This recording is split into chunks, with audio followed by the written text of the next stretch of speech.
ನಮಸ್ತೆ ಎಲ್ರಿಗೂ ಮಿನಿ ವ್ಲಾಗ್ಗೆ ಸ್ವಾಗತ. ಇವತ್ತು ನಾವು ಒನ್ ಡೇ ಟ್ರಿಪ್ ಹೋಗೋಣ ಅಂತ ಎಲ್ಲ ರೆಡಿ ಮಾಡ್ಕೊತಾ ಇದ್ದೀವಿ. 4 ಗಂಟೆಗೆ ಎದ್ದು ಬೇಗ ಪ್ರಿಪೇರ್ ಮಾಡ್ಕೊಳ್ಳೋಣ ಅಂತ.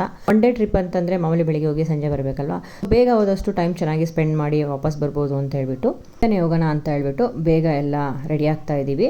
ಅದ್ರ ಜೊತೆಗೆ ಇವಾಗ ಬೇಸಿಗೆ ಕಾಲ ಆಗಿರೋದ್ರಿಂದ ಸ್ವಲ್ಪ ಸೌತೆಕಾಯಿ, ಕ್ಯಾರೆಟ್ ಎಲ್ಲ ಸ್ನ್ಯಾಕ್ಸ್ ತೊಗೊತಾ ಇದ್ದೀವಿ. ಈಚೆಲ್ಲ ನನಗೆ ತೊಗೊಳೋದಕ್ಕೆ ಅಷ್ಟು ಇಷ್ಟ ಆಗಲ್ಲ, ಸೊ ಮನೆಯಿಂದನೇ ಆದಷ್ಟು ಪ್ಯಾಕ್ ಮಾಡ್ಕೊತಾ ಇದ್ದೀವಿ. ಅದ್ರ ಜೊತೆಗೆ ಹೊರಗಡೆ ತುಂಬ ಬಿಸಿಲಿರೋದ್ರಿಂದ ಜೊತೆಗೆ ಚಿಕ್ಕ ಮಕ್ಕಳನ್ನ ಕರ್ಕೊಂಡು ಹೋಗ್ತಾ ಇದ್ದೀವಿ. ಸೊ ಅದಕ್ಕೋಸ್ಕರ ಅವ್ರ ಕೇರಿಂದ ಸ್ವಲ್ಪ ಎಕ್ಸ್ಟ್ರಾ ಪ್ಯಾಕೇಜ್ನ ಮಾಡ್ಕೊಂಡಿದ್ದೀನಿ. ಏನೇನು ಪ್ಯಾಕ್ ಮಾಡ್ಕೊಂಡಿದ್ದೀನಿ ಅನ್ನೋದನ್ನ ಈಗ ಆಲ್ರೆಡಿ ನಾನು ಯೂಟ್ಯೂಬಲ್ಲಿ ಅಪ್ಲೋಡ್ ಮಾಡಿದ್ದೀನಿ. ಸಮ್ಮರ್ನಲ್ಲಿ ಮಕ್ಕಳನ್ನ ಈಚೆ ಕರ್ಕೊಂಡು ಹೋದಾಗ ಏನು ತೊಗೊಂಡೋಗ್ಬೇಕು ಅನ್ನೋದು ಒಂದು ಐಡಿಯಾ ಸಿಗುತ್ತೆ. ನಾವು ಇವತ್ತು ಒನ್ ಡೇ ಟ್ರಿಪ್ಗೆ ಮಾದೇಶ್ವರನ ಬೆಟ್ಟಕ್ಕೆ ಹೋಗಿದ್ದೀವಿ. ಸಖತ್ತಾಗಿದೆ. ಒನ್ ಡೇ ಟ್ರಿಪ್ ಮಾಡಬೇಕಂದ್ರೆ ಆರಾಮಾಗಿ ಬಂದು ಹೋಗ್ಬೋದು, ತುಂಬ ಚೆನ್ನಾಗಿರುತ್ತೆ. ನಾವಂತೂ ಸಖತ್ ಎಂಜಾಯ್ ಮಾಡಿದ್ವಿ, ತುಂಬ ಚೆನ್ನಾಗಿತ್ತು.